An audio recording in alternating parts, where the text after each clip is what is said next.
I am from Acton, Maine. I am also a retired Master Sergeant from the Army after 28 years of service. 11 of those years I spent in the service, I had the privilege of teaching our younger generation who were moving up through the ranks into the non-commissioned officer corps leadership skills. In a 2-week course, we had one lesson on there that I think covers a lot of ground, and that's the fear factor. Fear factor being one of the biggest psychological effects anyone could have as to stopping people from taking correct action. So I'd like to speak towards that today. I'll reference my handout here on my testimony. Opponents of the Article 5 Convention of the States for proposing amendments to the U.S. Constitution are stoking fear with objections based on disinformation. A common objective to the Article 5 Convention for proposing amendments is the belief that the convention will run away by ignoring the limitations placed on it. The Constitutional Convention of 1787 is often cited as the example of a runaway convention. Mr. Ferris talked to this point. Limitations on a convention arise from two sources, the call and the commissions. The call is the first resolution, I emphasize first resolution, calling for a convention, and it places limitations on the convention as a whole.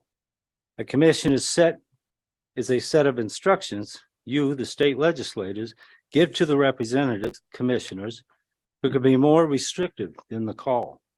The claim that the 1787 convention exceeded its call starts with incorrect identification of the call. Consider the table on page 2. Listing each of the resolutions leading to the 1787 convention, the claim is made that the Continental Congress made the call on February 21st, 1787, and restricted the convention to revising the Articles of Confederation. How could this be if the call for 6 states had already been selected and instructed their commissioners prior to February 21st? That's why I put the emphasis on the first. First state that called for the Convention of States sets the precedence for the convention, and every state follows suit. You as legislators can put more limitations on your commissioners when they actually attend the convention. It was Virginia that issued that call in November 1786 without restricting the convention to revising the Articles of Confederation.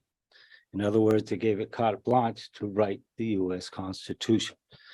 New York and Massachusetts did issue commissions that restricted their commissioners to revising the Articles of Confederation. I also want to know, because I'm running out of time here, other common objections. If you look on page 3, that is a list of all the interstate conventions that have been held since then, over 40 of them. Not a single one was a runaway, and all of them had a one state, one vote. And on the very last page, there are some selected court cases related to Article 5.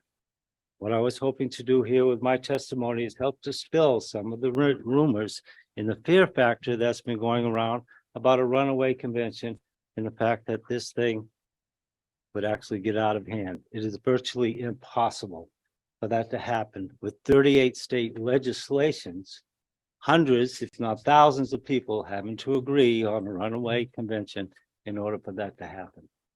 So thank you very much for your time.